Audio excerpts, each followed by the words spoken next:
on. It'll tell me when we're on. It'll come up on its own. There it is. We're on. Oh, so this works now? As long as it turns green, we're on. That's how I've noticed how this works. All right, so ladies and gentlemen, we have a couple of things going. So this is live. All right. I know I wasn't doing my announcement. I want to do, ladies and gentlemen, we have a couple of announcements going on this week. I don't know if you've already known, but ladies and gentlemen in the house, we have TJ Trot Joseph Lee, now holder of a couple of things that have birthday boy, title of birthday boy. If I got this correct, I might have already forgot. Was it CEO? I am the executive. Executive. Okay, I'm jumping the gun, I think, right? Executive Director now of Veterans Affairs, Bristol County? Yes. So, okay. And, ladies and gentlemen, also, boyfriend.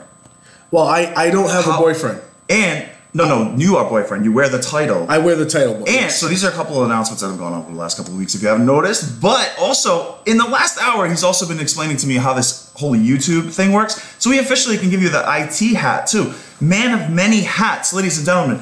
City Talk Barber with Trot Joseph Lee. And I just want to call this a necessary crossover. That was my intro for you. So. This is a necessary crossover because we're in the presence of greatness here up in my third floor apartment. Because not only did he introduce me with all these titles, but we also have the Mr. The Mr. The one and only. The one and only. Mr. Necessary. Mr. Necessary. Ladies and gentlemen, now I'm a soft landing here. I'm going to call this a soft landing. Michael Dun, D. dun, Oliveira, dun, dun, dun, dun, dun. the host of Necessary Media, and also, I would say, your and my favorite Devil's Advocate. Devil's Advocate. I might get into that a little bit today, but we have to be careful on that. I don't know how many names. We might have to, what do you call it, protect names for their, whatever that is. We're a little behind on schedule, just based on a couple of things, but we can still run this show till 2 o'clock. That's beautiful, buddy. So we got till 2. Right? I'm good, but again, take that steering wheel. Where are we going with this? Where are we going? I'm going to. So now I use a basic version of Facebook. Yeah, you got to be basic sometimes. Basic. That's how you're going to get through, and we'll have a conversation about that in a little while. Okay. But you have to. You have a live link on this. I'm just still showing Mike how to do this. Yeah, he's playing IT today, ladies and gentlemen. So you have a live link on the YouTube page at the bottom here, and what I do, because I have a City Talk Fall River page, right? I don't have as many likes as you have, but I do have some. Oh no, you don't have as many likes, but listen, that's I don't. It's pretty solid. Yeah, you're doing a good number. It's a pretty solid number. So then I just share the live link. I explain that this is the live link, and then the recording will come on later. Boom. So you can listen live here, and then the recording will be on later. Hear it? Okay, you can talk. Okay. No, so ladies and gentlemen, what he's doing right now is he's typing out his message and hit the button. Now again, I'm going to consider this a soft landing, so been a little bit out of it media-wise, commentary-wise, taking a little bit of a break, some stuff going on, but again, try to approach this as a soft landing, so I'm going to try to touch in on some things. Again, this guy's wearing a lot of hats though, so at the end of all this, we're going to see what he can juggle. If he drops any of them, if he drops his balls, I will laugh. That might happen live if he's juggling all this stuff. And every once in a while, I do drop. It does happen. What's going on? It does happen. We have Michael D. Oliveira from the Sermon hosting with Trot today. Okay, so this is officially getting posted. So if you're listening live, folks, share this. Let's see what we get. This conversation going. There's a couple things going on. I'm gonna definitely need this man of many hats to comment on some of the things that happened at the city council meeting, because I am not gonna lie, I spent about the first 3 days of this week caffeine free, and that did not work out well for me by Wednesday when I tried watching this at night. This is not a lie. So I made it past like somewhere into the finance meeting, and it was already like I keep waking up watching it, and I've ever since then tried to watch this, and it's been the same result, folks. There was one of those meetings. It was eventful, and it was confusing. That was my take on it. You please let me know what you took from all this. And I'm gonna definitely need some assistance on this cliff notes. Yeah, because I mean, again, I'm dead serious when I'm watching this. I can tell you one thing: the meeting felt like the same rhythm it had last week. So no change in the rhythm. The rhythm is gonna get you, but the specifics, like my question I would actually have is, when there was all this controversy over the positions that were being held, can we touch on that? What are these positions exactly? Who are these people that were the controversial? Not the race situation. There's like new positions. So from what I gather, because I didn't see the meeting as well. Look at this, folks. But man of many hats. It's already having an effect. 2017 TJ would have watched my Tuesday nights. New year, new me. My Tuesday nights are sometimes I have I have my day off on that day, and I don't go. I am not a city councilor, ladies and gentlemen. And I don't. Recent post though might people might think so. People might think so. But I am not a city councilor, and therefore I don't have an obligation to be at all the meetings. As a citizen, you probably want to be at the meetings. I just like to watch them sometimes for the fun of it. If we're going to be serious. Okay. Sometimes it's not even for the. I watch these meetings. It's a sick, twisted thing where it's for the fun of it. Sometimes like they become characters. I mean, good intentions all around. And I guess the stakes are higher because it's reality TV where I'm affected by it. But like I said, it becomes amusing at some point, and the same rhythm as last week. I didn't see any change. I did see a little bit more conversation coming out of seat number 8, the last seat. You're talking about Derek Viveris. Yes, he got involved, which is good, and I gave him the first. I would have gave him the first month, to be honest with you. I'm one of those people. I'm a little more laxed in that way. I'm not going to stress somebody first trying to get. I mean, it's not the whole learning on the job. It's literally, okay, this is a new set of shoes I'm putting on. Let me see how this works. So I would have given him time, and he's already getting a little bit involved. So I'll give him a little credit there as well. Throw that out there. Let's start off with good notes. Yeah, sure. I mean, I get it. I get it. Take it away, TJ. I got, I'm looking to get the details of your situation here. Council to debate Fall River administration raises in committee. Last week we talked about the raises that were given to Kathy Ann Viveris and Mary Sahadi. Which those came up again, though, for some heavy conversation at this meeting. I would imagine so. I think that this is going to be a heavy topic of discussion because you have about 4 city councilors, I would think, that maybe 5, that have, before they walk in the door, they already have a predisposition of the administration.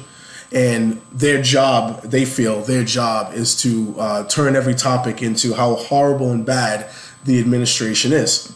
Would you disagree with me on this? That's part of the rhythm. Yeah, I would say the rhythm is going to get you. Right. So, but if I'm in Jazel's shoes in this, you set yourself up. If you're going to give somebody a raise that high. Yeah, touching on that though, and it's one of these things. Kathy Ann the Cav, has always perplexed me in this way, and every time I've had a chance to ask, I can't even comment on that. That's the DVD version, folks, the director's cut. There was some things going on there, but no, with the Cav situation, I've literally brought it up to city councils when I spoke to them live on my show before during interviews, where I've asked. I don't understand the way they're treated, and it was on display again at this city council meeting where. I'm going to try to make this as objective as I can. I'm just being honest. This is what I see, where she gets up there, and here comes like the kowtowing or the bowing down from city councilors, especially the new ones. It's all the whole like, oh my God, my utmost respect. Oh, you have done so much for the community. You are the antithesis of what is greatness. Like, it's just this thing that goes on and on and on. And then they come around and they switch it to this whole like, oh, but that raise though, what that raise do, and it turns into this weird conversation, and it always has annoyed me because I don't understand the talking out of both sides. It's literally talking out of both sides. I don't understand why you have to come in and just do that though. Anyway, why do you have to come in and start bowing? It's weird. Like, shouldn't it just certain it's a cadence. It's a typical cadence because like you don't have to go negative. When you're sitting in that chair, Mike, when you're sitting in that chair. You're trying to be cognizant of the fact that people are watching. People who vote are watching. So they want the voter to say, "Oh, he's a really nice guy." I understand. However, I don't like what he said. I don't like what he said necessarily or how he said it, but he's a really nice guy at the end of the day, and I think he knows what he's doing. I think he has the best city, the city's best interest in mind. So then they go and they do their thing. You also have the flip side of that because they're going to have to talk out of both sides of their mouths because they're trying to reach everyone on the voting spectrum, right? Right. This is how people work. Right. So now it's like there's large groups of people in the city that want the mayor to be taken to task. You're starting to feel the rumblings of groups of people wanting to take the mayor to task, right? Is the ground shaking? A little bit. Yeah. But you have that crowd. So, of course, as the city council, who probably comes from that mindset, certain people who've already posted on their social media. Oh, I don't. Yeah, that like one. There's a specific. I mean? Yeah, no, there's a specific that I am so itchy, antsy on wanting to touch that conversation in general. Like I want to act. I feel like there's so much weight in that conversation, and it's just not even a thing. Like it doesn't. No one else is talking about it. So I apologize for the vagueness here, but I think everybody can kind of read between the lines if you pay attention at all. But I mean, at some point, I feel like that's going to have to come up with the answer to. I don't understand how it hasn't. But we might get on that later on. We'll see how the flow of the rhythm of this goes. If the rhythm is going to get them. So you know, you want to go when you walk in as a city councilor and you already have this predisposition against the mayor, you can't go in guns blazing. We know people who go in guns blazing and they lose their public, they lose their crowd, right? I think the general seat number 1 has a what is it? Think of Dan Rigo. A gun turret just placed on that though. Number 1 has become one of those positions. Right. Hold on, wasn't Jazel there? Or was that Pat Casey? Was Pat Casey first? Casey was number 1. Oh, never mind. Well, incorrect. Never mind, my fault. Well, he was close. I was gonna say. But real quick though, like if you go in guns blazing, you're gonna lose your crowd unless your crowd is completely oblivious or your crowd is completely on your side. Agreed. So like or you're just such a big name in politics in the city that you can literally just do and act the way you want and you get your votes anyway, such as Kadeem and I would say Steve Camara. They have just a strong base. They got a strong base. Right. They might lose a vote here and there, or they might lose a vote here and there, or they may, some people might disagree with them from here to time. I think those are one of those, look, right. Again, to be just completely objective, those are just those characters that's a solid base. I think anything that they would lose, they would make up for and enough to hang on as long as they wish to hang on. So therefore, it doesn't matter. Not even me saying anything toward them as what they do. Right. I'm just saying it's like if you want it, it's in their hand at this point. So based on that fact, which I think we can call it a fact here, they have the autonomy in a way to have a discourse the way that they want to do it. But as long as they're covering all bases. So they're going to cover their bases. Mike, you do such a great job to the community with your necessary media. Such an asset. Right, such a necessary media asset and all that kind of stuff, right? At the same time, I do have to hold you accountable, sir, right? And where are your interns today? Listen, I haven't talked to them in a while. We have legal. I can't even talk about that on the. So now I'm going to because I've said what I said about what a nice person you are, mm-hmm. right? Mm-hmm. Now I'm going to go in on your interns and how awful they are. We can both do that because but like I said, I'm in litigation. I'm using that as an example of what this is, right? So you have a situation where they can say, Ms. Sahadi, you've done great work here, blah, blah, blah. As a matter of fact, hold up, Mike, you always interrupting. Hold up. Now I'm looking at the thing, right? And it says Fall River City Council says revenues are reaching expectations. Okay? Yes. So and that's Mary Sahadi. That's all about Mary Sahadi. She's the CFO of the whole situation, right? Mm-hmm. So she can do her job well. I think most people know that she can do her job well. As a matter of fact, when Cliff Ponte was in Seat 8 for 2 years prior to this, he was constantly going back and forth with, this is not the numbers I have. Mm-hmm. When you look at Seat 1 last year, Rich Cabaceres, he always argued, these aren't the numbers I have. Well, guess what? Revenues are reaching expectations right now. So you have to really understand, like, when you're going through the door and you already have a predisposition, you're willing to say that her numbers aren't accurate, even though you don't have any numbers on your side to show where you're getting them from or anything like that at all. All you're doing is trying to berate and bring down. I understand the tactic. Like I said, objectively speaking, you can. I think anybody's foolish if they deny that. You can obviously tell between those who are like, I'm just here to be here. Leo is, I'm here to be here. You know what? Leo is again, if we're going to be honest and objective, the characters, and we just call them a character, how the character's a character. Leo is just, I'm here. I like doing this. This is fun. People like me doing this. And that's what he does. So he's probably one of the most objective, to be honest. I don't know if other people are going to agree with me on this. Objective in a positive way. I'll say that. He's objectively positive. Like, whatever comes in front of him that he thinks is positive, he's going to go that way. My point being in referencing him is, if you use him as a comparison to probably anyone else up there, except Derek, because Derek being new, I'd still give him time to see what that turns into. But, I mean, you could probably use Leo as a good middle-of-the-ground measuring stick, again, with the cadence on positive, and see where people shift on sides. So I mean, it's obvious. Like I said, I don't know. Do we really need to put out the obvious like that though? Mm-hmm. Is it one of those you do? Well, because okay, is Sean gonna go for mayor next time around? It's gonna be a toss up. Let's just go there. Forget it. It's a toss up between. Let's just go. It's a toss up between Kadeem. Why can't both? And Ponte, but if Ponte's gonna actually be smart, I think Ponte plays one more round of 2 years. Well, lets them do it all out. I think Cliff's honestly one of the smartest people when it comes to tactics. And over this whole time, like again, not being objective, nothing against Rich. There was no way I would have told him tactically, it was a smart decision to run for mayor at that time. There's just no way. So if I had to gamble on it, nothing even to do with how many people support him, it's just too soon. Rich Cabaceres performed so poorly as a city councilor. But over the past year. Hold up. Some people might like. Okay. He performed so poorly as city councilor that I think that I think he could probably still win a seat as city councilor. However, but I'm saying tactically. I think he knew where his ceiling was. I think Rich understood where his ceiling was and swung for the fences anyway. Exactly. Okay. It was a kamikaze mission more than it was. I can respect that opinion. Yeah. That's an interesting take. I've never heard it taken that way. That's a good one. You don't listen to the show as frequently as you. You've listed it as a kamikaze attack. I have actually. That's fantastic. Then I did not hear that, but I like that. Yeah. And that's basically what it was. I think he capped off. He knew where his political popularity stood. I still personally think that if he ran for city council, he could win a seat in city council. Yeah.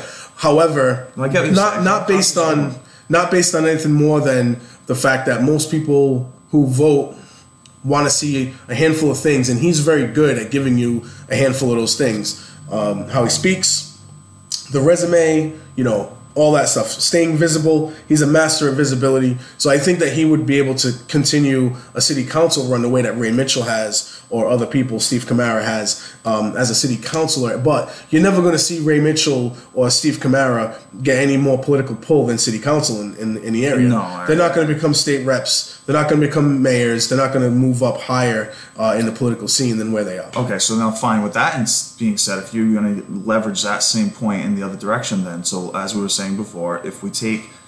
Sean Kadeem is obviously aggressively pursuing the administration, so that's... again, wagering people would say, yes, he's going to make a run for it. I wouldn't see how not. It doesn't make any sense not to. But again, the Cliff Ponte one, 100% see it as the possibility, but I just think if I'm looking at this tactically, and he's doing it that way, I would give it another 2 years. Let Sean go for it if he's going to go for it. Let those guys fight it out, because then who? Game of Thrones, then who? Between those three? If Sean Kadeem's either in or out, who's next? It would be Cliff Ponte. Right, I'm saying, but what's the competition? After Cliff Ponte? Right. You'll probably, I figure Linda may come back. Yeah, I don't know. I figure Linda's going to get involved. There's been a lot of conversation about Carol Fiola jumping in. Yeah, I know, but why? I'm just saying, it's possible. Is this messed up to say, but would that be almost like a downgrade? I personally think that when we throw all the names out there, Jazel has done more as a mayor. Oh no! I'm just looking at him as the incumbent, so I'm not even. Yeah. I'm not even discussing him not as saying he wouldn't win or lose. I'm just saying he's an incumbent. Let me just say that none of the names that are out there really move me. So like I said, if you say okay, Sean's gonna go at it, why am I gonna get into this right now? Because Sean, his popularity I think has been waning as a city councilor. However, Cliff, on the other hand, his popularity is on the rise. So. Which, I don't know. I think politically, I'm just being honest. Politically speaking, I think the chess play is you let them. If you're in Cliff's shoes. Yeah, if I'm Cliff. Okay. I sit back. Let him duke it out. For 2 years. I establish myself even more. It's just concrete in what I want. Let them duke it out. Let them scar each other. Whoever wins, they win. That's great. Now, the trick would be if Sean wins, because... It's like, do you go right at it, or do you let him? You're gonna be surprised at this. This is positioning change. You're gonna be very surprised at this, in my opinion. But city councilors don't often make it to mayor based on a couple of things. The population gets used to voting for you as a city councilor. Number one. Do you see what I'm saying? I understand, but what are we basing this off of? So I want to use Jazel Correa as the one individual I think in a long time that was able to make the transition from city council to mayor relatively quick. He wrote a wave, though. I've always said that. He had a wave. He did, but he also, we were at the council meetings. We paid, if we weren't it was the wave. If we weren't getting... He wrote it, though. He was the guy in the front. Arrested, if we weren't getting arrested. Yeah, that happened. Can I make that joke? Though. Go ahead, shoot it. When we weren't, if we weren't in the jail cell, we were watching... Political prisoners, pound. We were watching the council meeting, right? Yeah. Now, I'm not just saying he wrote a wave. He performed well. Yeah, he was, like I said, hanging 10. Yeah, he did. He did well as a city councilor. He was making compelling points from his seat, and engaging a pretty easy target in Sam Sutter, who was just kind of not really in his element and was as also a mayor. He was onslaughted by the village. There was members in the village with, So and I don't think Mr. Pacheco at the time, his right-hand man, his chief of staff, was doing a very good job of handling that pressure. No, they did not have a good public relations. A lot of things were in place for Jazel to take over and win the mayoral seat from city council. Stars aligned. Right.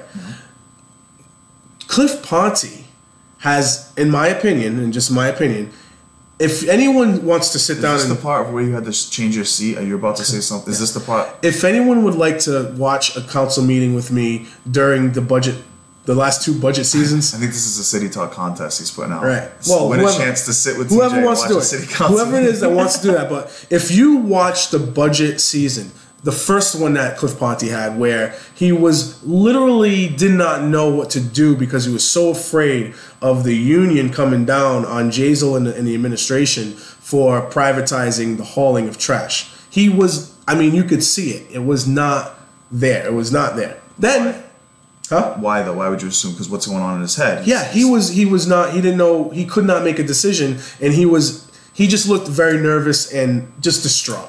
Now, fast forward a year later to this budget, the one that recently passed through. Right, he was arguing with Jazel Correa about cuts. Right, he wanted these cuts to the administrative costs to go down. The administration had an increase in the MIS budget. And he was continually adamant about cutting this, even though it was explained to him clearly that this was going to affect public safety. Didn't care.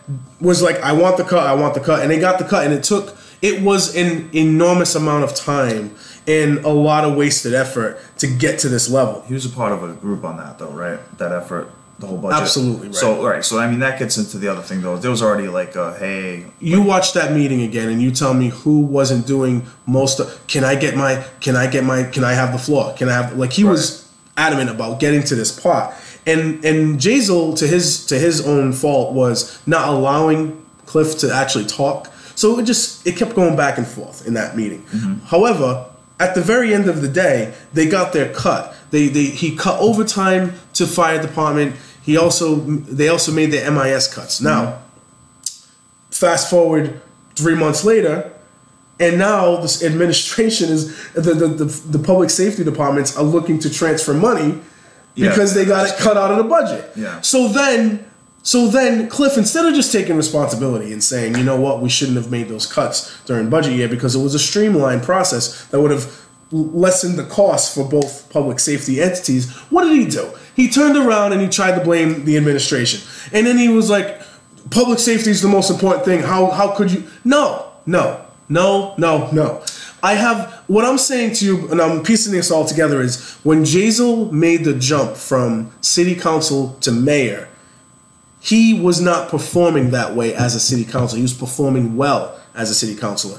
In Cliff's case, he's giving you the perception that he's performing well as a city councilor, right? Yeah. There's nothing tangible there. I want to be careful too. What I mean is, because I don't know what they're trying in the background. I don't want to call out the work ethic. That's not for me to do. Sure. I don't know how much work, because it's, someone could put in 2 hours and get the same thing done in 15 minutes or something. All right. So with that being said, whatever was, if the comparison that you just brought up to the Jazel situation, again though, that I've said so many times, that set this weird wave and energy in motion that everybody around for some reason now thinks that they can ride, but it was a different time. Like you already pointed out, his competition or the things he had to go against or point out, it was kind of like easy. Like they're there for you. You just have to speak up and do it. I'm pretty sure I could have ran against. You're pointing out right now that other people are just trying to ride that same energy, and to do so, they have to like dig in the crates. Look bad. Yes. They have to, or even if they find something, it's like you really had to like try to find that. And because they're so focused on that, another thing that just occurred to me is if you're so focused on that, and that's where your energy is going. That could have been partly what's responsible for leading to the whole bike path situation. Is you're so focused on trying to find something that's a detriment in one way that you've completely like looked over something that could have stuck out possibly. Again, I'm not making any assertions, but you could have looked at something else and been like, I didn't notice that. Why is there a road there? Like now we have the comical, and I get his point. You didn't see the meeting, so again, following the rhythm of last week, Sean Kadeem makes it's like a punchline, but it's a point. So he made clear he's not joking. The when he asks for something, he'll ask like specifically, can we make sure if there's any roads in that at the end when they're doing like they're going with that last minute stuff. No, Cliff Ponte made that joke too. So it's again, it's what I mean by this rhythm. Yeah. They're following this rhythm, and I get it because of what just happened. Right. But again, it just that means as a personal note, your energy is focused on looking for stuff in that direction. Yep. So you're gonna find something. Yep. And it could be like actually important, or it could be just little things that could add up to importancy. True, but I'm saying if your energy's focused in that way, you might be just skimming over things that like what just happened again with the rail trail. That jumping from city councilor to mayor, a lot of things have to be in place. And number one, you have to have a poor performing mayor in order to do it. I think that's the number one element. Is that you have to have a good performing city councilor and a poor performing mayor. And I think that's why the dialogue has been directed the way it has, is that that's what they're trying to create. Even though I would say that Jazel has done some things that doesn't make him look good. I think those raises is a big thing. So of course they're going to jump on that. The Mike Aguiar thing last year. You saw Linda Pereira jump on that Mike Aguiar thing hard because, again, it was a chink in the armor. And so they're going to have to, hyper-focus their energy into that in order to break down whatever they're trying to do. But they have, if they want a city councilor to move up, whether it's Sean, whether it's Cliff, whoever, if they want a city councilor to move up and push the mayor out, they have to create that atmosphere of the mayor's performing poorly, but here we are performing well. Absolutely.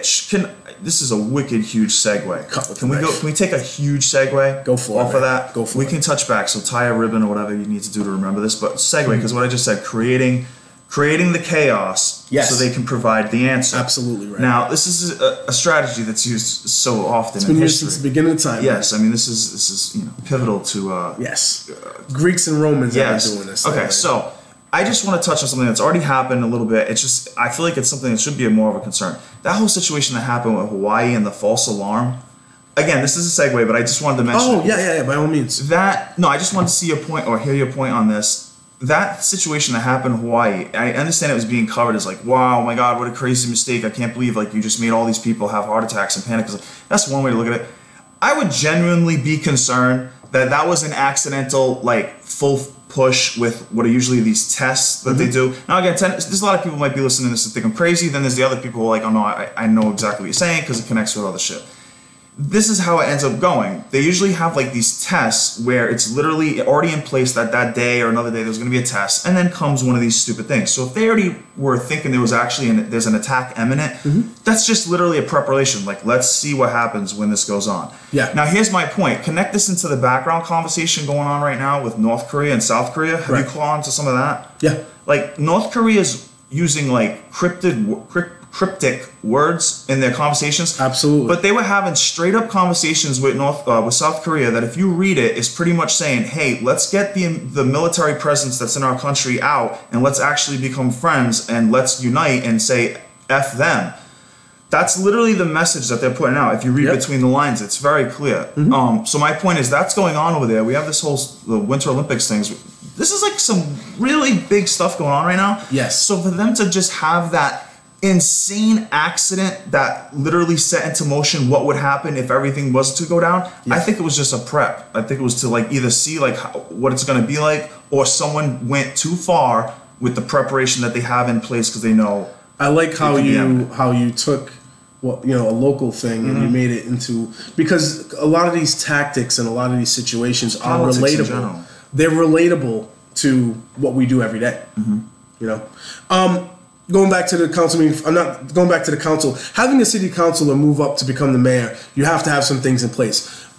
Number one is you have to have some level of a poor performing mayor. In Mayor Sutter's case, him doing that, his plan to have every unit in Fall River have to pay for a sanitation fee, that did him in, because there are just a lot of people in the city. Well, it was on top of the bags, because I was going to say that's pretty much what's going to work its way back on top of the bags. So his actions of doing such things, that put him in a bad place without any city councilor saying a word at all.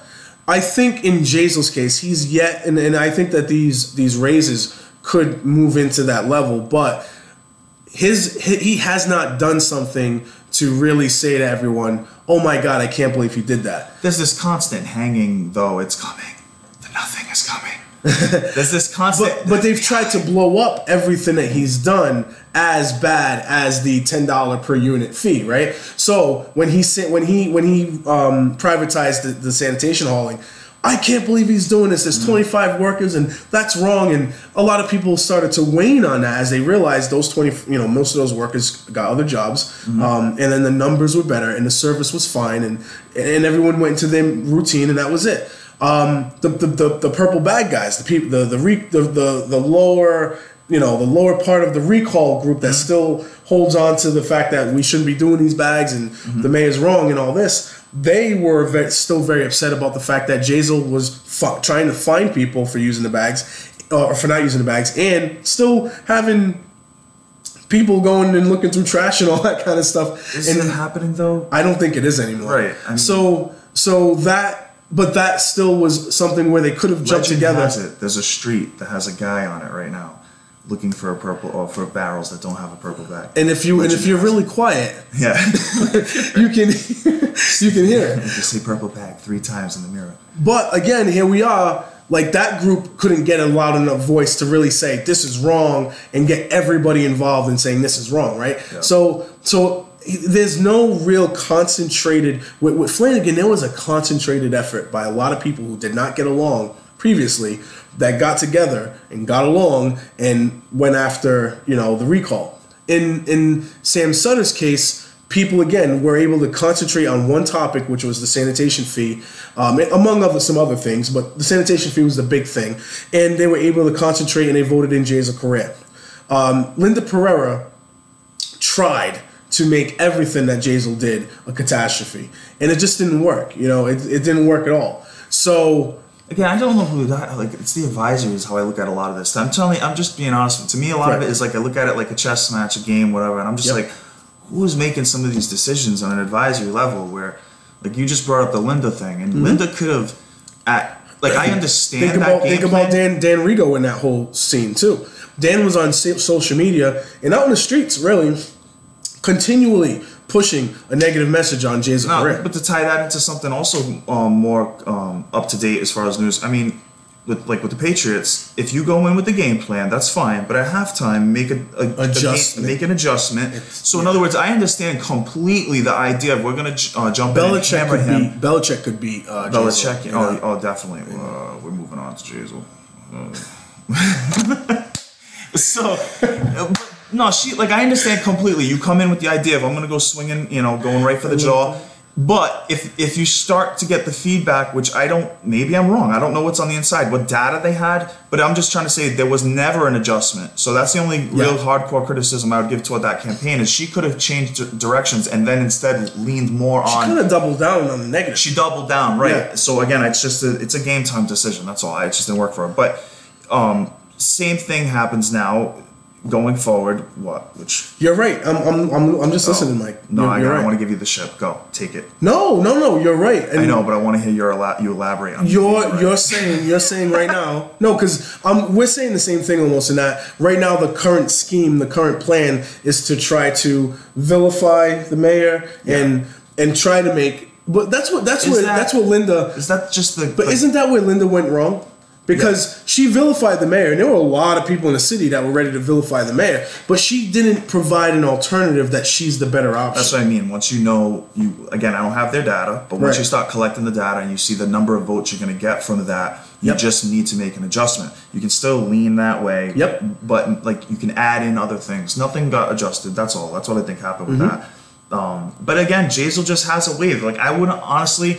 I understand why she did it too. There's a lot of whole backstory potential. Yes. Like I don't even need to rumor. I'm just saying. Yes. In general, let's just say that was the best time for her probably in life to say I'm going to run for mayor no matter what. And it just so happens the universe put Jazel on the other side, and it's the two energies. Kamehameha or whatever, when they go back and forth. Kamehameha, yes. Yeah. Now one energy is just more than the other. Now that is an important factor you just brought up, because Mike, here I am again saying to you that if Cliff Ponte wants to run for mayor, he has a window to run for it, because once the public gets used to seeing him as a city councilor and Jazel as a mayor, that window is over. That is a thought. It happened to Kathy Ann Viveris as well, and I know that Kathy Ann Viveris is a female, and I know that Lynn's a female. I know there's a factor of that involved in it, because maybe, just maybe, and I'm here as an African American city council candidate myself. Maybe the city is not ready for that level of change.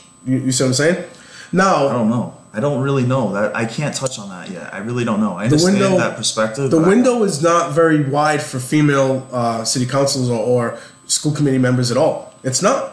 You know. I just think though that that's a different conversation, which I actually did get into. Well, I want to throw in that as a factor, but ultimately, what I think is the bigger factor is people tend to say, "Oh yeah, that person's a good city councilor." I'm not sure how we'd be as. I get what you're saying. You see what I'm saying? You get marginalized. Absolutely. It's sort of like typecast. Typecast, right? There's a better right? Yeah. So it's sort of like you spent 8 years in this TV show, and then you all of a sudden you want to make a movie. Well, guess what?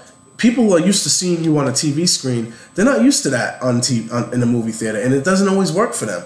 And I think that right now, Cliff is in a position to make a movie. Do you see what I'm saying? Yeah. He's in a position where he's not exactly typecast right now. I 100% agree. There's no denying that. I'll just put that as one of the factors that you got to weigh out on a decision you make. But I just think the other one that must be going through his head is just the political move of if Sean Kadim is going hard to the paint, which he is, he's going to be making a run. So then ultimately it's you versus him versus Jazel, unless anybody else. Like I said, I can't think of anybody off the top of my head. But I'm saying, do you really?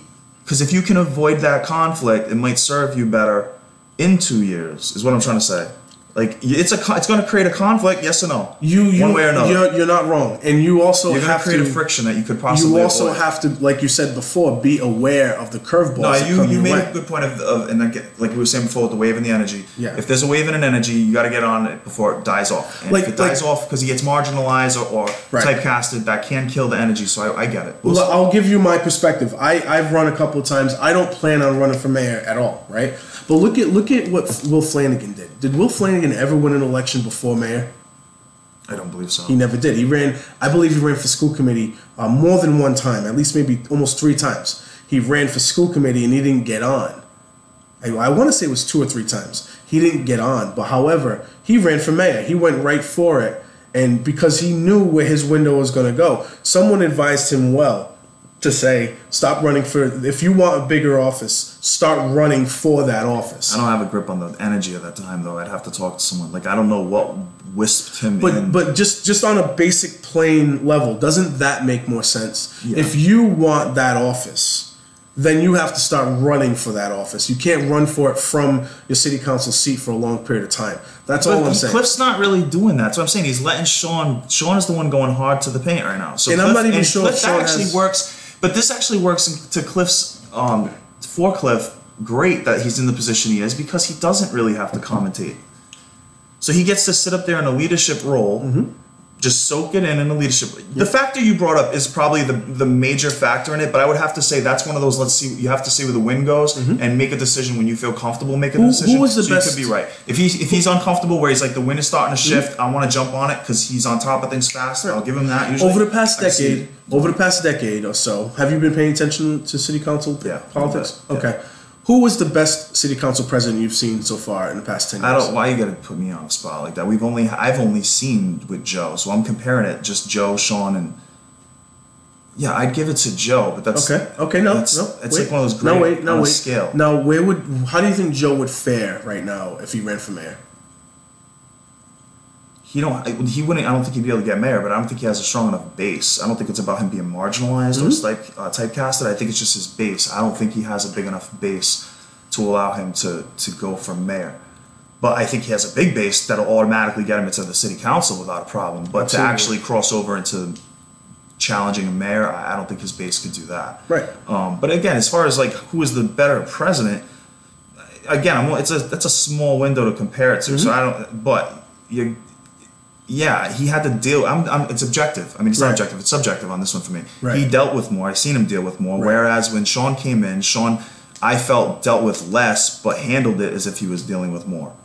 He handled like every situation like as if it was like the worst situation, and a lot of them were not that level. That's an excellent way of describing that. But he followed up the Joe situation, so I'm not trying to. I have no idea what was in his head as far as like maybe I mean, let's be honest too. There's the people who he did have a thing with back and forth in the crowd. They were not too happy with him. They're vocal about that. I'm sure that basically that got under his skin, so that affects the decision making. To a bigger scale, like if I'm aggravated at somebody, my disciplinary action is going to be a little different than if we're on good terms. To a bigger scale, as the president of the city council, when Jazel would sit down at the table with the administration, which it's his administration, by the way. Those are always entertaining times. Yes. Those are my favorite. Yes. But at the same time, entertaining, but at the same time, so unproductive. That was like the part in the season, but entertaining. So it's like that part in the season when you're like, whoa, of the show. Like, here comes the big guy, whatever, something's going on. Everybody rounds up, something's going on. But like you said, at the end of the day, it doesn't matter because you're just going on to season 2. Like, there's nothing that got done. A lot of drama, a lot of hype. Nothing got done. We don't see the productivity. We didn't see the productivity when he was feuding, literally head-to-head feuding with Jazel Correa. Over like, no, you shouldn't be sitting in that seat. Like the whole thing, like, can I speak? No, like that whole thing. It was just out of control. Though, for the run. That's all this is. That's what I mean. Do you think that helps him run? No. Me personally, no. If I'm advising, no. Well, he got demoted because he wasn't doing a great job as president. But this is like a competition to people like this, so it becomes competitive. So it's like the dude from the Jaguars who got all loud. Yeah. So you get loud when you've invested yourself into it, and that's all that's really going on. I think it goes on both ways. I just think Jazel's. I think this might be a good cop, bad cop thing. I think this might be a good cop, bad cop thing. I think that who's good cop, who's bad cop. So Sean Kadeem could be the bad cop, and Cliff could be the good cop here. I don't think that Sean. Right. Whoa. Concerted effort. I don't think that Sean. Because whoever doesn't win in the preliminary, if say Jazel does win, if you go by that, I was going to say if you go by the numbers, Cliff just recently took the #1 spot, and like I said, I give him props. So what I'm saying is, if they ran, let's say all three ran. Let's say that Jazel, Sean, and Cliff Ponte ran for mayor, right? Let's assume that Jazel wins his part of it, right? And then one of the two ends up being... Which I think is how it would go. Right. But the support of Cliff Ponte or Kadeem can easily shift over to Sean or Cliff, whoever is the one that comes out on top between the two. Okay, fine. If we had to play this out, whatever. Fine. Because we know that Cabaceres and Linda weren't best friends, right? So there wasn't going to be here, take all my support. You know what? I lost in this election. A lot of people thought though she would have took that. What do you mean? Because it was Did you hear? Oh no, I know. But Cabaceres say anything? No, but it's more about anti-Jazel. That doesn't work. That doesn't work because the alternative was someone that I don't think was an endearing. No, I meant to the point just of taking Rich's votes, like nothing to do with Cabaceres and Linda. Cabaceres and Linda did not hold a strong base the way that I think Cliff Ponte and Kadeem can hold. Linda, you know what? You missed the council meeting, so one thing that I just remembered to point out, there was a point in it at the beginning, citizens input, just to give whatever, I'll throw Linda some props in there. It might not, like I said, time-wise, I don't think it worked out for her time-wise, but she is, base-wise, like you just made me think, it's confusing her base, because she has a very tight base, and it's a decent base, I think. But my point, here's what I'm getting at. So citizens input, somebody, they're all coming down, different people, and this woman comes down talking about, let me make sure I remember why she came down here. It was, I forget her issue. If I remember, I'll say it. But the point was, she came down and she had an issue that she had tried to point out to all the city councilors, and I think called the administration and everything to get an answer on it, and no one had gotten back to her. And she's like, the only person who got back to her was Linda Pereira. Now, granted, Linda's more used to this. It's in her flow. She's probably a little bit more comfortable right now too. So I'll give her a little bit of that, where she could answer this maybe. I'll give the other people some slack and say, oh, I was busy. Maybe you should. Okay, fine, cool. I'm just saying, I'm trying to say the point of confusion about her base. She has a base for reasons like that. Like, you can disagree with her if all you want. She's one of those people where if you go to call her, she's calling you back pretty quick, and she's talking to you and doing whatever. She sees you, she knows people. That's a solid base. It's a little confusing. I'll say that to say what is the actual base on that? Like, what's the actual number? How solid is it? Why was the turnout not as even if she wouldn't have won, it was a lot lower than I would have thought the quote unquote base would be, by judging on what I've seen in people, how they act toward her. I think I just feel like Cliff Ponte, particularly, even more than Sean Kadim,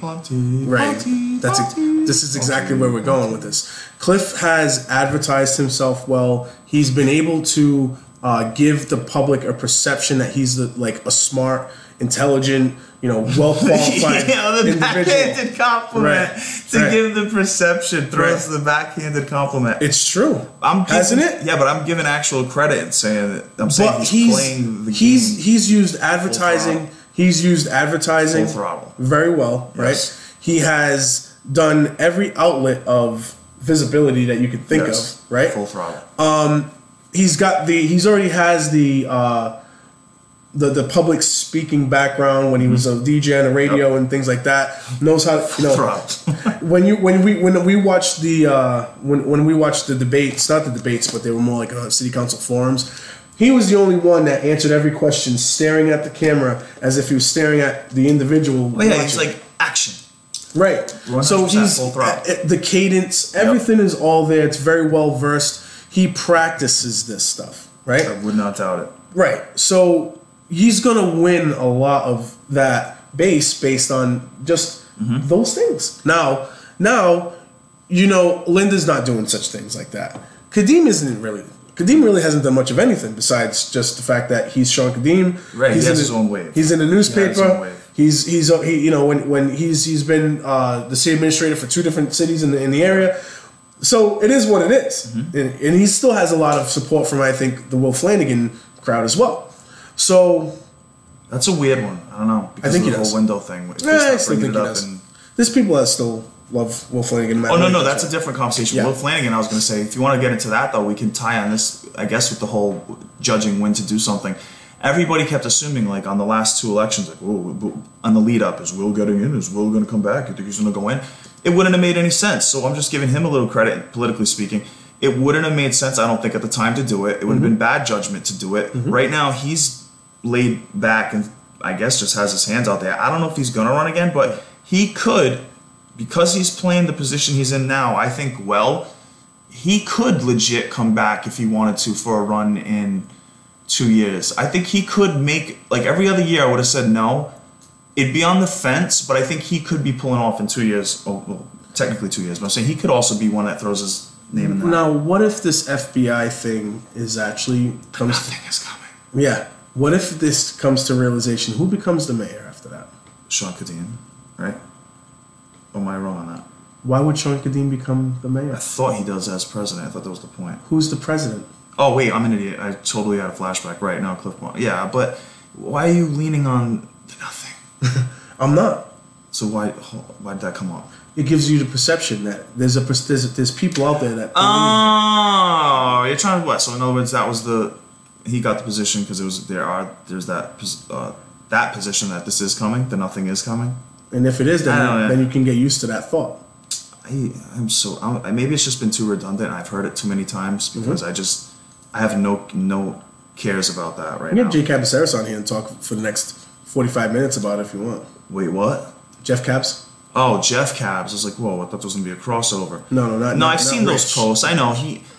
I've seen the posts. As I said, I read all this stuff. I keep up with it, and I've just seen too many things that just repeat the same pattern or story of what's supposed to happen. Nothing happens. So it's like the whole world is ending. It's the whole, how many times is the same preacher? I had a conversation with someone extremely close to the administration. Not currently, but at one point in time was very extremely close to the administration, and they confirmed a lot of the things that was being said. So I don't know if it's going to happen, but we'll see. I don't doubt any of the background stuff has truth to it. It's just this constant, like I said, this big thing. No, he's gonna get pulled away. It's the same thing that was said about Flanagan. He's gonna get pulled out. So I've been having to hear this since Flanagan. That's what this is to me. This is just, it's like flashbacks. You and I are both very well aware that very rarely does justice come to a politician who's crooked. Well, you have a heads up. You're gonna find ways to get around. So it's so just to be fair though, you say politician, but it's really, as a politician, they're gonna have many heads up, because anybody with whatever heads up is gonna be trying to take those heads up and get out of the way. So yeah, we'll see what happens with it, but it's just too much. 2 minutes of the same story. What is the next date? Where was the end of the world predicted? Jeff Cabs, he put that out, didn't he? Someone asked him to, at least. They were like, can we have a date? It was, that's threw up in for a river drama right there, but I was going to say about Jeff Cabs, I was like, what the heck was the whole Jeff and John thing going on? That was ludicrous, but that's a side conversation. That's nothing to do Mike, I got the article. I do have the article in front of me that I think is addressing what you were talking about the new positions and everything. Oh, jeez, holy Google. Thanks, Google. Yeah, thank you. Now, there's more to it, but it's the same. It's the same article where it talks about city council says revenues reaching expectations. It was written by Joe Good. They started separating the positions. January 24th article in the Herald News. It's talking about the not new positions necessarily, but the debate on whether or not a person can hold more than one position on a board. I was seeing that, and they had people coming down. That was part of the citizens' input as well. They had, and you know what though too, that's kind of sucks for the Charter Commission people, because it's going to be another one of those situations of, because they have to go down and explain their intent, and the problem is you're dealing with a legal document. So when Judge Joe Brown goes Judge Macy gets down there and he starts going at them, he goes at them with just straight legal ease, which is going by the written way, or the way it's written. So he went down there right away and was like, I gotta go by the way it's written, this is how it's worded. But I'm saying, you literally have the Charter Commission having to come out now and be like, well, this was our intent, this is our intent. I don't think it's gonna work out so well. I don't think intent is gonna hold up as well, but the Charter states very clearly that no person shall, and we had a big thing about the word shall, right? No person shall simultaneously hold more than one city office or position of employment, although the mayor has the ability to waive the rule by filing notice with the clerk and providing justification for the waiver. In a legal memo written earlier this month by Corporation Counsel Joseph Macy, he indicates there is no provision against allowing a resident to serve on multiple boards. However, Brenda Venice, a member of the former Charter Commission, said the intent of the commission was one person on one board. And I'm going to read this last piece and then that's it.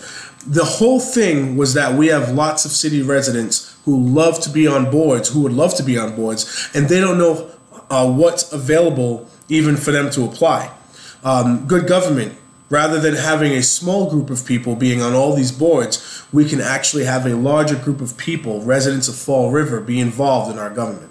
Yeah, I believe she was the woman who spoke during citizens' input, and she was just kept repeating over and over again, good government, this was not our intent. Our intent was this, good government, by the people, or more people participate. That's her whole point, and Pam Liberty LeBeau spoke up about it. And I agree with this as well, that I agree 100% with the point. The problem is they're going to have to look into, like I said, the actual, this is the way it's written, so let it be written, so let it be done kind of thing. You can't, so they might You voted for it, ladies and gentlemen. Yeah, I didn't vote for it. The charter, exactly. Now, that's why I said this is going to be another one of those things that they just had to deal with the situation with the school I lost votes because I said I wasn't going to vote for it. Yeah, that's one of those things. That's what I'm trying to tell you. You gotta figure out, that wave. Now, were you directly asked, right? It was a question that came up. Do they want my honesty or do they want my No, were you loyalty? directly asked is one of those games? So yeah, somebody literally asked me about what my position was. So you have no choice. So, but I don't care. I was gonna say if it wasn't brought up, I don't have that mentality of I'm gonna hide my opinion to get votes. You know what I mean? No, but like I said, if it's a direct question, you have to answer it honestly, so it's better for you that way. But it's one of those things too. It's like with the new school now. I'm sure that there's a new school. Well, there's gonna be, and it's for the same Is it Leaders reason. of the New School? Leaders of the New School? Oh, no. you could totally do a Leaders of the New School thing. I could. I got to think about that. That's a good idea. Yes, that's a very good idea. I have another good idea about the schools though. What? I'm not gonna say too much to Zoolander. There was a scene from Zoolander. Okay, it's a very good scene that ties in with all this. I never seen that movie. So that's even better for you. It'll be fresh. Don't worry. Leaders of the New School, though. I know. You could put the names. Oh, that'd be beautiful. Anyway, the point being was the same reason we had gotten that charter put in. I mean, once we got the voters, this is my just opinion, whatever. Once we got the voters aware of the charter, it's more of like a, hey, this is new and updated. Yeah, I want that. I don't really think many people even cared about the details. So that's not to say negative or pros or against it. I'm just saying when you present something, this is just, this is Michael de Oliveira's opinion on the general majority of the population. That's the problem. The minority is usually different. Like we're usually some people can be brighter than others, but the majority, I'm going to say no. And with the charter, it was just like, hey, we created something new. Once you can get enough people to know the name of it and they just think, hey, it's something new, they're going to vote for it because it's something new. They're like, wow, this has changed. We want that. Go, go, go, go. Same thing now, as I said, I'm tying it in with the school, that we're going to get a school because the majority of people, they're not even going to take the time to really give a damn about the pros or cons, to even come out with a solid opinion either for or against it. They're just, and again, this isn't even saying for or against it, like whatever way you stand, I'm just telling you the majority is going to vote because it's new. It's going to say, hey, new school, wow, nice. We're going to get that. And they're going to vilify the old school. Oh, dude, you don't even know. Trying to walk through there, I was dodging rain buckets. Or whatever. They weren't dodging rain, they were dodging rain buckets. Ron Cabral, I was dodging rain buckets, something like that. I forgot now, I gotta go back to the footage. I remember. You are being presented with only this frame. We're either gonna have to pay for a $263 million property where we pay 37% of that, 37.5%, which 37. I thought it was like 60 something. No. The government comes out. The state covers 62.5. Yeah. The city covers 37.5. Right. The 37.5 ultimately comes out to be 98,811,000. Okay. So we're gonna have to come up with. We're gonna have to go over the tax threshold, which is usually 2.5%, and we're going to have to go over the threshold in order to pay for this our portion, our percentage of the school. However, and I've always talked about this from the day one, is we also have to worry about the projected cost of maintenance for this property. The reason why we are even in this situation in the first place is because we never cared about the maintenance and maintenance costs of the first property that came around. And we didn't have a method of payment as to how we're going to do it. I believe, and that's just me thinking in a certain way, and I got Tom Corey, who was just recently elected to the school committee, posted on my page. However, I believe that a property that expensive, $263 million plus, is going to be an expensive venture to maintain. Now, I know I'm going to agree with the fact that no one was talking about the maintenance aspect. It's going to be a cost. It's going to be a huge cost that needs to be... And it's not going to be reimbursed. Right. The other issue, though, I think I've heard it was supposed to be, the number was put out there, if we stuck with the same Durfee and just tried to do the repairs, it was 100? Yeah. 100 million? Okay. That was a few years ago. It might be more now. All right. So what I'm just saying, though, too, is that's like, it's on that line of just a little bit more. So it's like we get a new school for this much, or I mean, yeah, sure, if you guys want to just fix it, we could do it, but it's a little bit more. It's still going to cost less to... No, I mean the conversation that's going to be put out there. Again, no, listen. It's going to... Right now, the number that we have is $98 million, right? $98,811,000, right? So that number is actually less than what it would cost to maintain the current building. Correct? That's right. Yeah. Yeah. So in that sense, that's fine. Fine. However, now we have to worry about the maintenance of that project, right? Mm-hmm. I'm saying we shouldn't have to pay for the maintenance of the old Durfee, and we shouldn't even have to pay $98 million and cover the maintenance cost of a $264 million property. If the property that we wanted to, take on for Fall River, why can't it be in a more affordable price and still get a reimbursement? Why can't that happen? Somebody needs to come up with that plan and make it presentable to the people, because I'm saying again, when it comes to what's palatable to the public, the other storyline is much better. It's just about a storyline, how you sell it to people. But something to piggyback off of, when you just brought up the maintenance piece and how that was an issue with the old New Durfee, or what will be the old New Durfee, the now New Durfee. One of the major things that everyone was and is aggravated that I don't think was mentioned enough, and I think, again, just to help with the public's perception, to make people who might be on the fence about this to go along with it, is actually point out the whole, I don't know if it was enough of a strong enough word, too strong of a word, but the whole corruption aspect that happened with the first building. Like, everyone talks so much about how money was, trickled into this way, how shoddy certain things were because of certain ways to get away with extra pocket money. These things had happened. It's going to aggravate a lot of the public. Address it. Try to make them feel comfortable with actually whatever steps you have in place of making sure something like that doesn't happen again, or the steps to do so would be like, show the public, to put confidence in the public that, listen, if you're going to keep saying this is what happened with the old building, cool. So all you're doing is aggravating me that something stupid happened before, and I haven't heard anything about what's stopping it from happening again, other than just the blanket statement of, we can't let that happen again. Okay, how?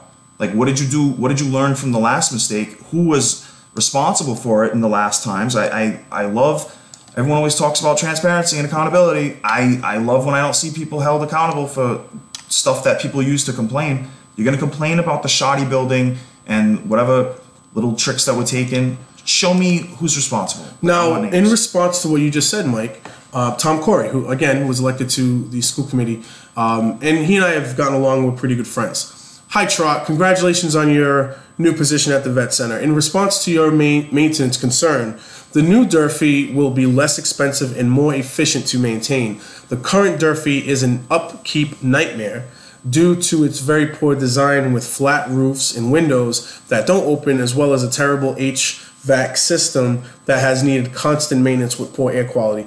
I think that new building code standards and high-tech materials will make the new Durfee far easier to maintain. Okay, so we have new building code standards and high-tech materials. That's what he's saying to you. That's going to make this not go down the same rabbit hole that we went down. It's the school of the future. Self-cleaning. Floors that don't get sticky. It's the future. Students. Cars that drive in the air. Now, and on my wall, there's, Jordan, Sylvia, up there. Students that don't fail, right? Are we going to have to say that too? Yeah. Because teachers that don't fail. Right. Because what's more important? We want to. What's more important? The building or the education? I got to be honest with you, I've dropped the ball when it comes to the education side of things as far as paying attention. I say over and over again, it's hard for me to keep track of a school committee meeting. It's just too dry to me. So I was going to say, I'm actually curious. Mike DeOliveira, school committee, 2019. No, yeah. Isolate that. No, I'm sorry, school committee DJ. No. Thank you, sorry. No, I want to actually see like a summary of how's the new guy doing, the new superintendent. How's everything working under any new structures? I know one of the other things going on was with the budget. I know it was trying to be brought up to them if they weren't going to do the whole zero-based budgeting angle and see how that goes. Like, where are those conversations right now? Everything to me, I didn't hear anything much before, and then now the Durfee situation came. So I can't even gauge, like, the new crew is what I'm saying. Like, what are we basing this on? Like, their judgment is what I'm saying. So, again, I want to go back to that Tom Corey post real quick, because I'm not going to go through my entire response here. It was quite lengthy. Yeah, I got a lot to say. You know how that works. That's what she said. Are you allowed to say? No, that's mine. I don't want you don't repeat. I waited like 4 seconds so that hopefully people who caught it, and those who didn't. Rock and roll. Let's go down to this. Let's see. All right, so ladies and gentlemen, he is live going to find where this was. I think that's what's happening here. This is what happens. This is why I wanted interns, but then as I said, they can. Was it Kelly can burn and who? Jake and Kelly. Jake and Team Kelly. JK. That's it. Come on now. It's been a while, brother. It's been a while. Look, like I said, we've been in litigation. Lawyers communicate. I let the lawyers do the lawyering. One of the biggest things that I get that I always get a kick out of when, let's just say we don't agree on the school, okay? For whatever reason, to the death. If you say to me, Trot, I've been to all the meetings, okay? Mm-hmm. You haven't been to all the meetings. You don't know. And this, that, and the other, right? So therefore, they make the connection of I've been to all the meetings. It should have some weight. So therefore, we should have to pay for a $64 million. Right. I mean, it does. They should have some respect or weight. How does it go from I've been to all the meetings and you haven't to so therefore we should be paying for this school? Does it show that you care more that you went to the meetings? Is that what that means? Is that what that is? No, it's a knowledge thing, man. It's like, that's why I said you got to give some weight to it. I don't know who you're talking about or why I should adopt this from whoever would say that to me. I'm just saying you got to give some weight. It's the same as a city council meeting. It's like when someone just jumps in, you're like, who's this guy? Oh, look at this new guy running for city council. Haven't seen or heard from you ever, but okay. And, you compare it to someone who's like, they were at every city council meeting or they're watching, they're commenting that their opinion. What? Where are we going? This is what I would say to someone who says, I've been to all the meetings and you didn't. I would say, well, then if you were at the meeting, how come you let this happen? Come on, these are silly things. Because I was not me, but the person who did this, I was not a city councilor. What do you want me to do? I threw my tomatoes.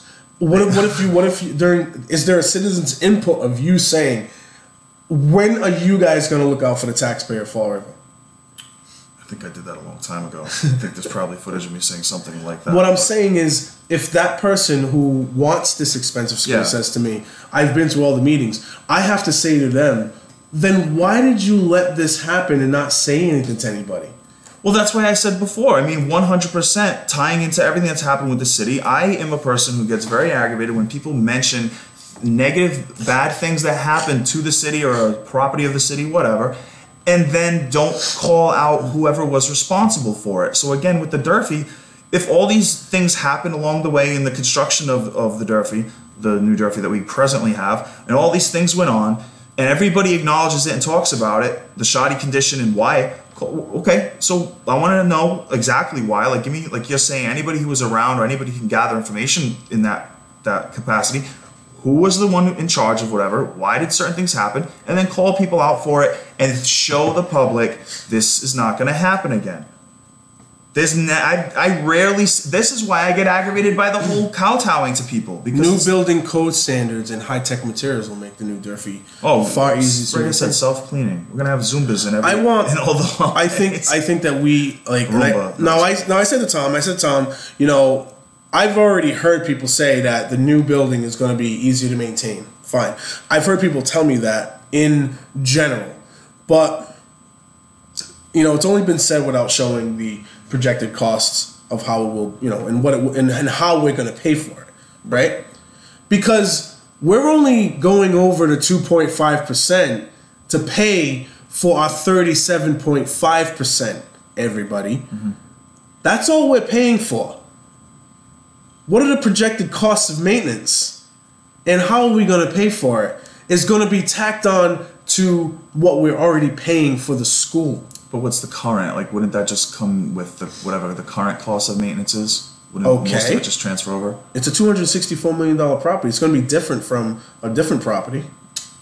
Can we see those numbers, Kathy Ann? We'll have them next week.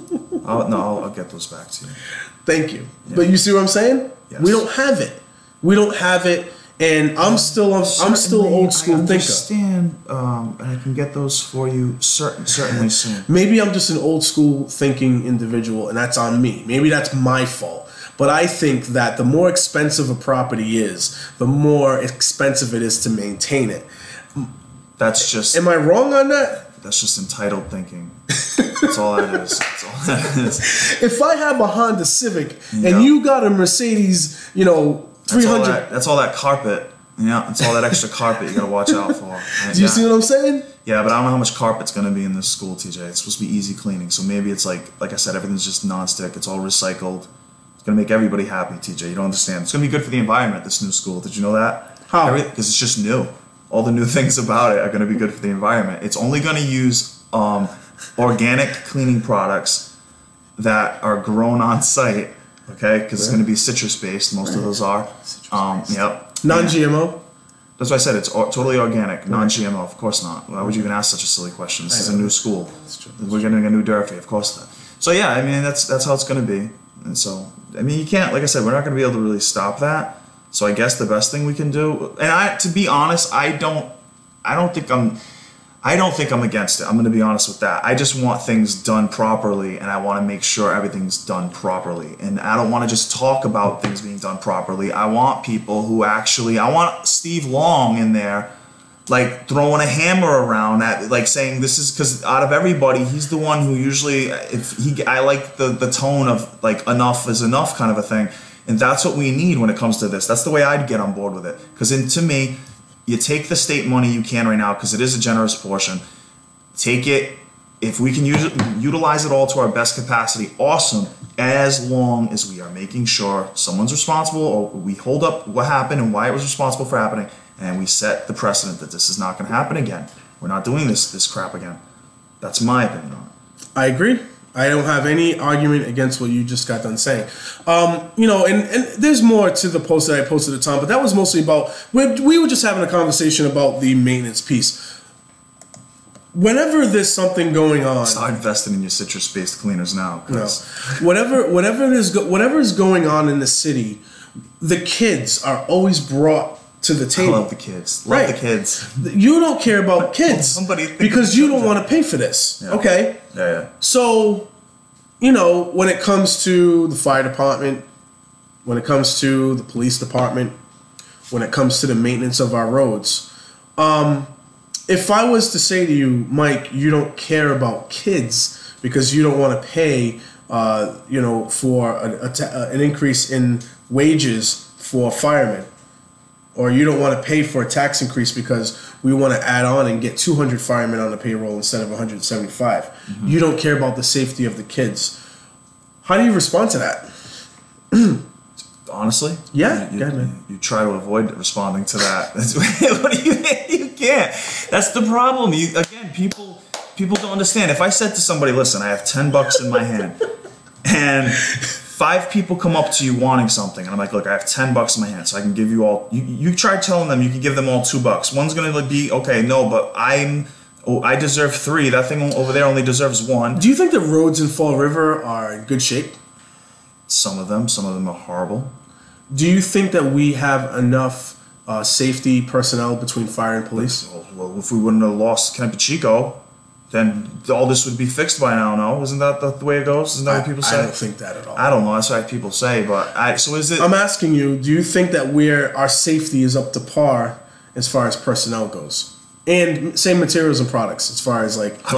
Okay, wait. Safety of the city as far as like how many police do we have out there and everything? This is sketchy ground for me. I'd say no, but I do get, you know, cautious of what if we give the police their budget and we just give them some money, I'd be cautious to where it goes. So I want more actual officers. So you want to see the product of your expenses, right? I've always been an advocate of your taxes coming itemized to you. Ron Paul said that at one point, and I was like, that is the most beautiful thing. Ron Paul 2021. Ron Paul hologram 2020. Yes. All the time, all day. I'm going to keep pushing that till it happens. But yeah, no, get it itemized. Because yeah, if you can see where your money's going, then you can actually, again, hold people responsible and be like, you know, you can see the money that went for the roads and say why, you know, where was the actual improvements, and then you have something to base it on. So, we are all shareholders in this city one way or another.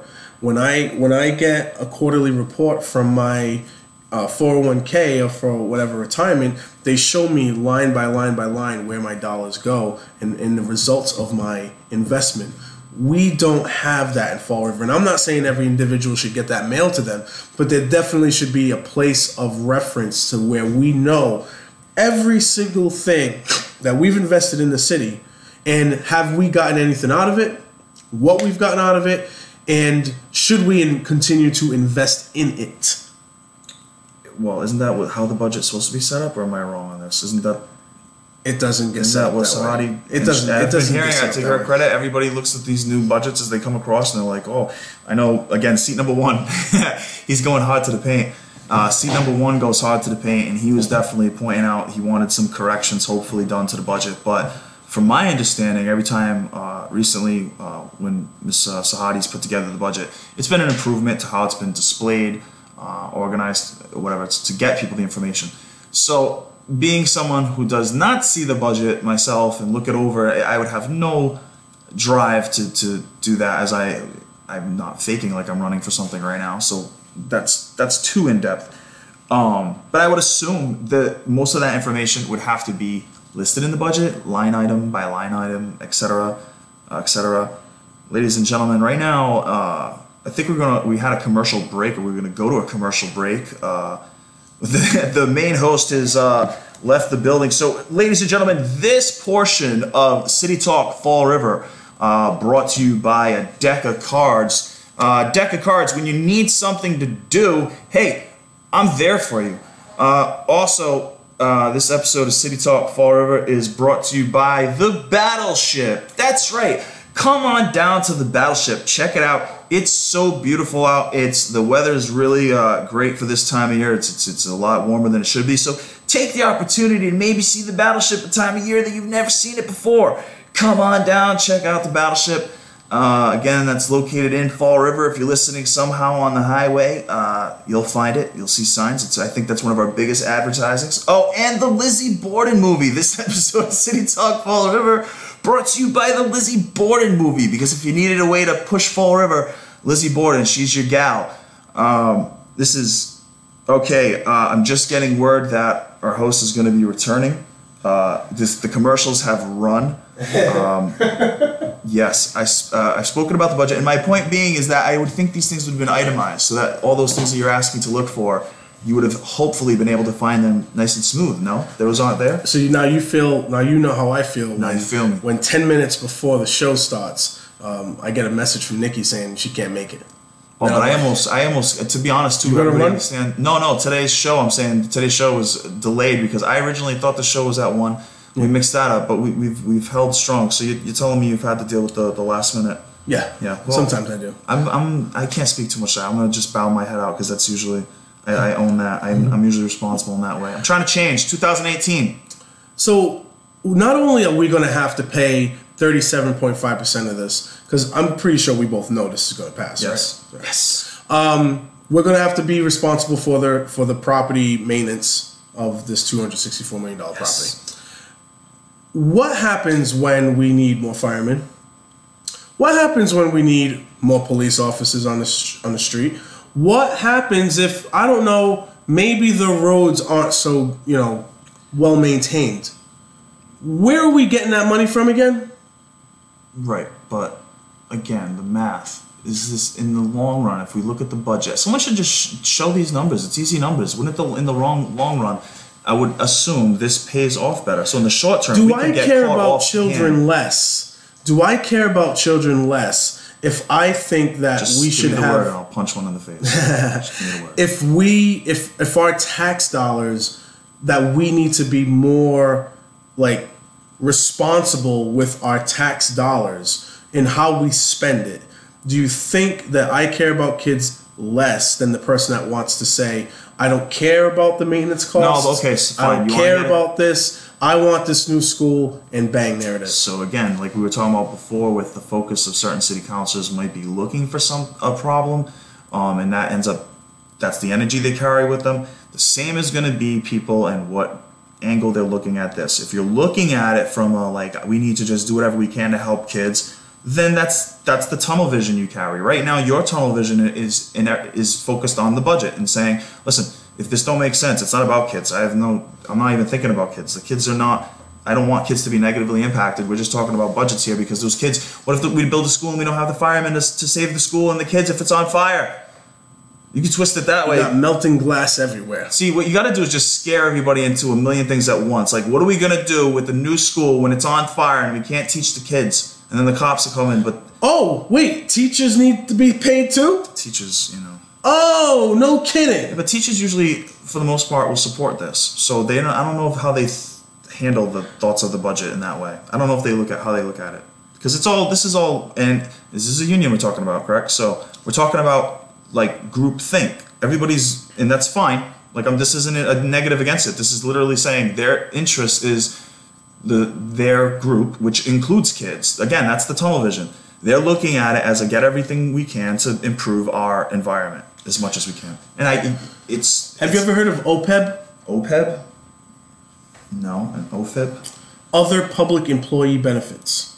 OPEB has accumulated somewhere around, I want to say somewhere around $500 million of pension liability debt that we are obligated to pay. This is a continuing process, though. I mean, a continuing problem that's across the country. That's one of those things. We're waiting to just get smacked with all this, but the city, no one's going to deal with that. That's the city. Yeah, but no one's going to deal with that. That's the dump, that's the landfill, like no one. But I mean across this country, like I'm saying. In addition to another somewhere around $335 million in city employee pension liability. I think those numbers are a lot higher, to be quite honest, because a lot of these figures were from 2016, and I looked all this up. You know me. Mm-hmm. I looked all this stuff up. And if you listen to Sean Kadim, because again, when he can't get out of his own way to like get all frustrated and yelling at the administration, he has some knowledge of things.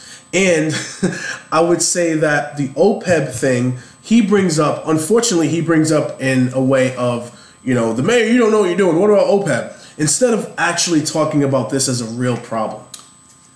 Yeah, well, again, it's that focus. So I think a lot of these points could be made in a better way. More people could go along with them if they were presented in a better way. But this, running for mayor, this is what you got to do now. This is the tactic. Mm-hmm. This is what I said, even with Rich doing it. That's why I said as an advisor, it's not even a personal thing like to him. It's as an advisor. It'd be like if someone's looking at it and I said, why would you do that? And whoever's advising these people or the wave that they feel in their head it was the energy that just happened before it.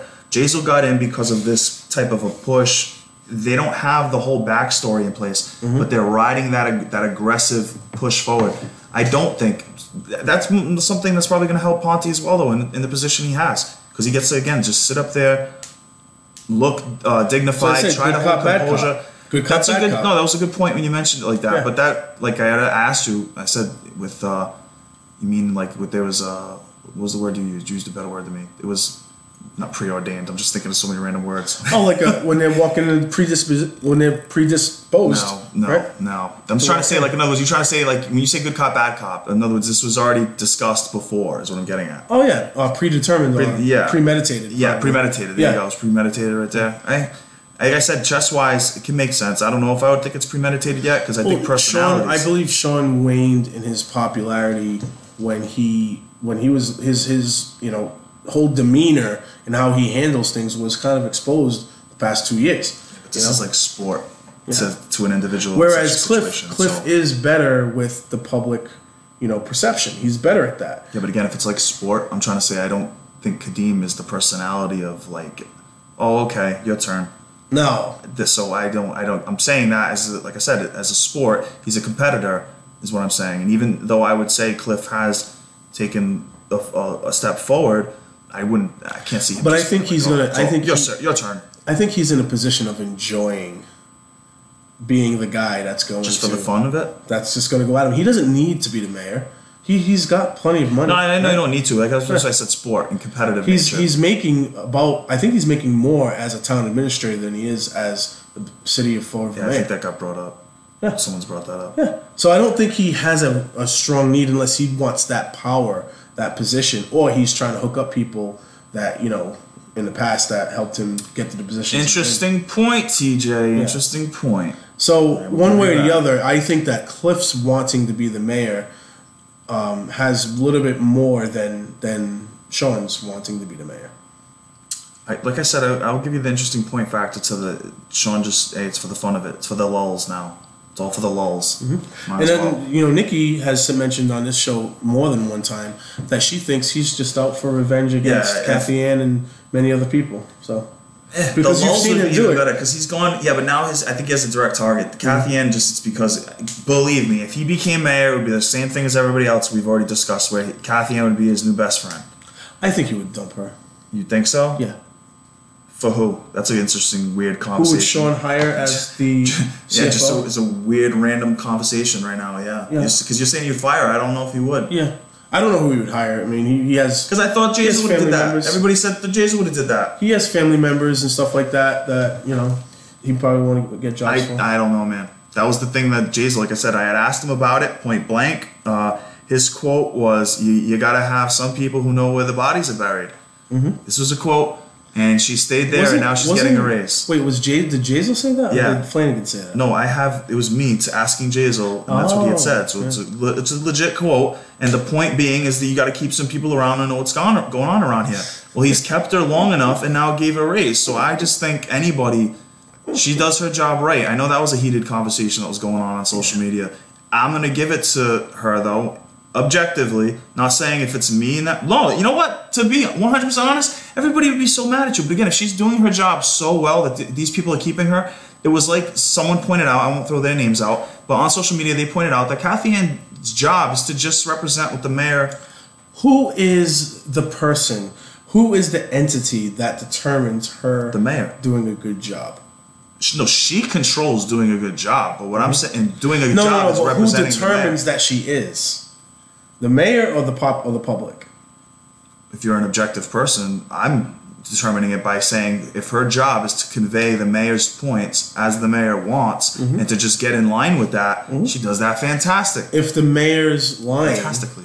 If the mayor's lying and she's lying in accordance with that, then if she's pulling off one of the greatest lies, hey, listen, you give her the slow clap and you get aggravated. Listen, I'm talking about objectively. Does it matter is it going to make me mad when it affects me? Yes, but I'm just saying, if you're going to judge, I like to be objective, TJ. Is that devil's advocate? Am I doing that? I might be crossing into that line. You're sometimes objective, not all the times. But I mean, no, because again, like you said, if he's presenting a lie and she goes out and she sells that lie to everybody, my opinion is she does a great job at presenting whatever it is, good or bad, than what the mayor wants. So you feel like based on this, do I think she deserves a raise? If Sean won mayor, I wouldn't be surprised now. I wouldn't even have thought it. After Jason kept her this long, I really thought Jason was gonna, and because when he switched up the Ken Pacheco thing, I was like, okay, he's moving stuff. So things are happening here, but for her to stay tells me, she is on that ball. Now, a lot of people that want the school there's groups of people out there. I shouldn't say that. There's groups of people out there that want good, nice roads. They want a good school. They want their teachers all paid, whatever it is. They want these things. However, I am continually seeing opposition against the mayor's, ventures, I should say, or the administration's ventures to bring in money outside of the tax base. Billboards being one of them. Yeah, there was a zoning board meeting, right? That just came up, something to do with that? So the request to put Fall River billboards before the zoning board has actually been pulled. I watched the meeting, and I know John... And it sent the request to the zoning board without an explanation as to why the projects were being taken off the table. So, Jazel Correa has claimed that the billboards would generate $10 million or $10 million to $15 million upfront in lease agreements with a projected annual revenue stream of $650,000 to the city for the next 20 years. So, you're looking at, let's go on the low end, okay? $10 million up front plus, and we'll do $650 over the next 20 years, $650,000. $1 billion. $1 billion. Right. It should be $1 billion. 13 million. $13 million. Okay, so you add that to, if you add that to the $10 million, you're looking at somewhere around 23. It's possibly 28 million if you're up on the high end of that lease agreement. So you're looking at somewhere between Okay, one way or another, you're looking at free money. And you're looking at a lot free money coming in. But what I heard mentioned, something to do with the signs aren't necessarily what they originally were claimed to be. Like something to do with some of them having now a neon effect to them with the neon lights. I remember that being mentioned at the meeting. So again, I don't know what happened about it being pulled or whatnot, but there was an individual citizens or trying to chime in like a citizen's input. The board was telling them it wasn't the time for it, but he had mentioned, like I said, something to do with, I believe, the neon lights. Something to do with maybe where they're placed, where they're supposed to be a certain distance from whatever residence, and that's the numbers were changed or skewed, something along those lines. Now, if that type of stuff is the problem, iron that stuff out quick. Yeah. But 100%, this is get this going. This is just free money. So, at the very end of this article, where it talks about the request for the billboards were pulled from the zoning board. The administration has gotten pushback from residents, in particular from the organization Friends of the Quikasham River Trail, where one of the proposed sites is located. It's the same group who rallied against a proposed private road to be built over the rail trail after an easement approved by the city council was discovered. Also, and I can also say that this is the same group of people, or a similar circle of people who don't want to see the water being sold as well, right? So God Almighty, this whole thing. So this circle of people that you're talking about are just they're great people, and like I said, they're gonna love how this new school is citrus cleaning based, organic. They're gonna love it. This is what they're pushing, and so you tell me they're the ones holding this up? Is it a nature thing? I don't think that they're holding. Is this a nature thing? I don't think they're holding anything up, but they are a vocal opposition to three things. But I'm saying because is the thing that this is going to be a nature intrusion. Is that what's happening? That's one of the. Well, that's one of the platforms. Yeah. I can't deal with this stuff. People, we need the money. Well, the zoning board, the billboards. Make it eco-friendly then. There's got to be a way to make it eco-friendly, like holes already for squirrels to go in or something. The billboards are a problem for some people because they have from the serenity. They have some studies. There was Joe Cavallo, who I believe ran for mayor not too long back, right? Yeah. He brought to the city council meeting some documentation from Florida that large billboards such as the ones that are being proposed can cause car accidents. Duh. I would say duh to that, but at the same time, so can the sun. So can your cell phone. Right. Right. I'm giving the Fall River driver a little bit more credit than that. I do believe that billboards have the ability to distract. Every billboard I've ever seen has the ability to distract. I also want to say that Mr. Cavallo, chose the state that I've personally lived in for 2 years and can attest that it is the worst driving state in what? Is this Delaware? Florida. Oh, Florida. In the United States. It is hard. Orlando was ranked at one point in time as the worst place to drive in America. Want to take a guess as to why that might be? What's the major population? Oh, exactly. How many people down there probably drive through their local CVS? Exactly. I thought the gas pedal was the brake. Exactly. Well. Right. Yeah. So that's my problem. My problem is if you're gonna use documentation, can we keep it? That's what I'm trying to say. What's the actual reason? That's so it. They're looking. No, that's a reason that they're looking for, and they found one, and they're latching onto it. I would assume because I can't see that as a real reason. I have no argument at all. Aspect to this. I have no argument at all against the people that. Is there going to be a billboard that's just really? I don't know if this is the right context. Obtuse or like intrusive to the. Something that would get California upset. I don't know. No, not the leg thing. Okay. No, I meant just in general to the trail. Like, is there one where it's like. It's not on the trail, but it's right there, and you're like, oh, ew. You're necessary media. Right? I know, but yeah. But you can go out there, get your microphone, get your recorder.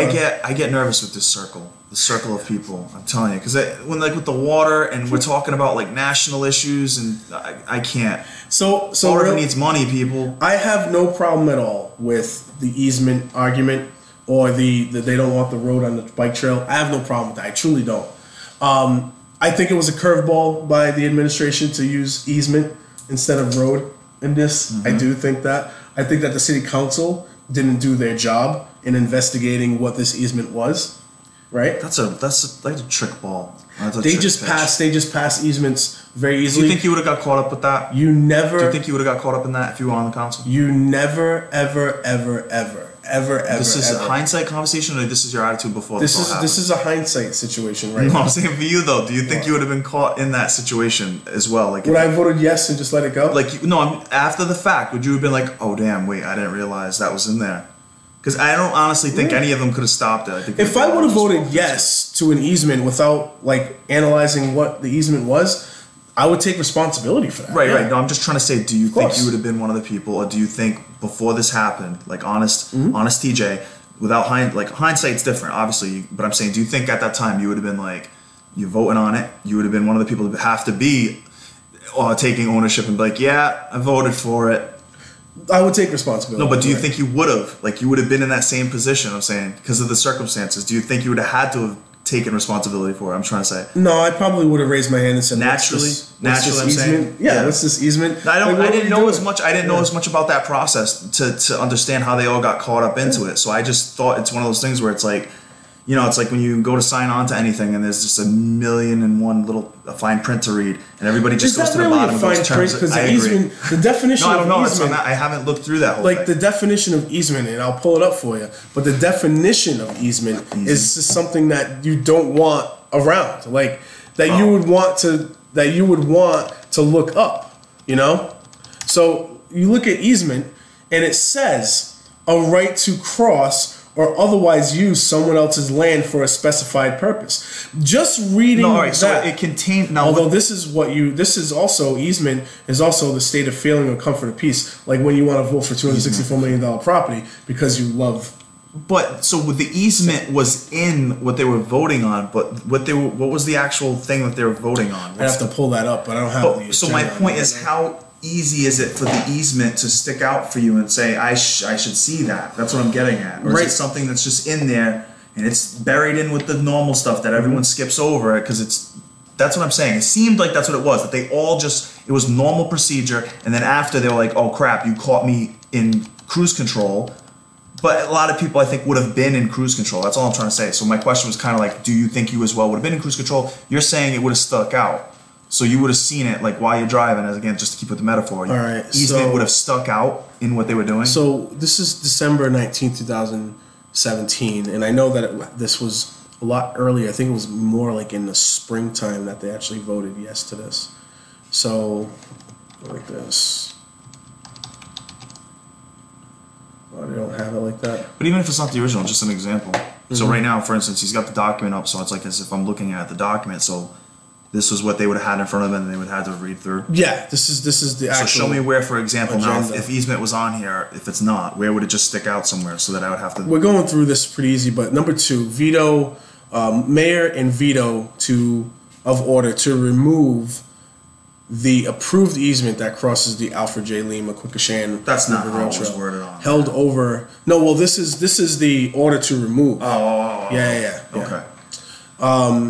I know, I'm almost sure that I did have the post of the actual video of Ray Mitchell. Oh, I remember watching it. Yeah. It's just like I said, I don't have the document. I've never looked at the document to say to myself, if this was all being put in front of me, what's normal behavior? Like I said, I know they most likely went into like a cruise control.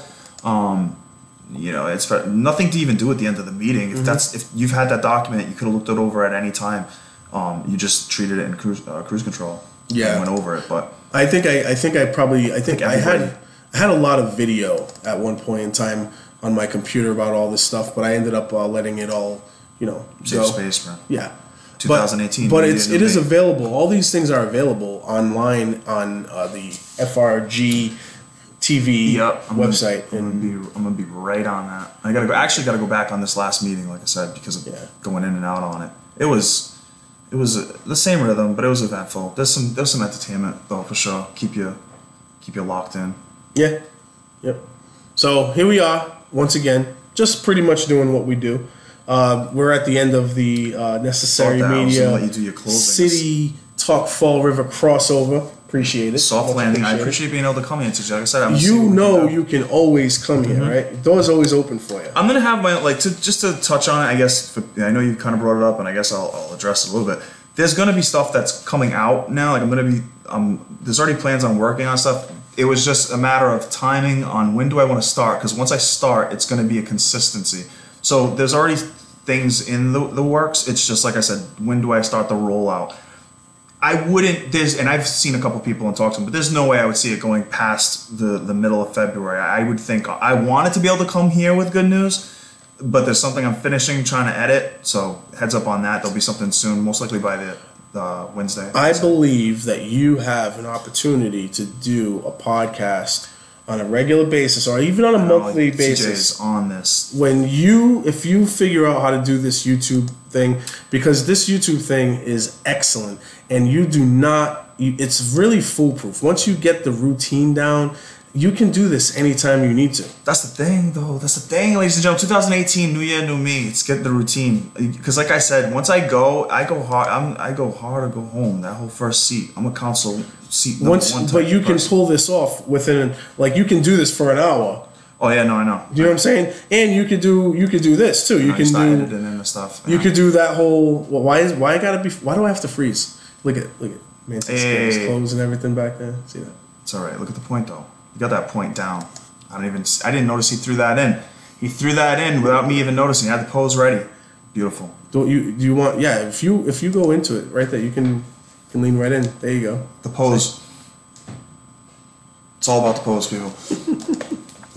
So yeah, I'm gonna figure it out. Like I said, but one way or another, we'll have news coming in 2 weeks, because there's going to be a new approach, because just whatever ideas on what to do and how to do it. But stuff's coming, folks. Stay tuned.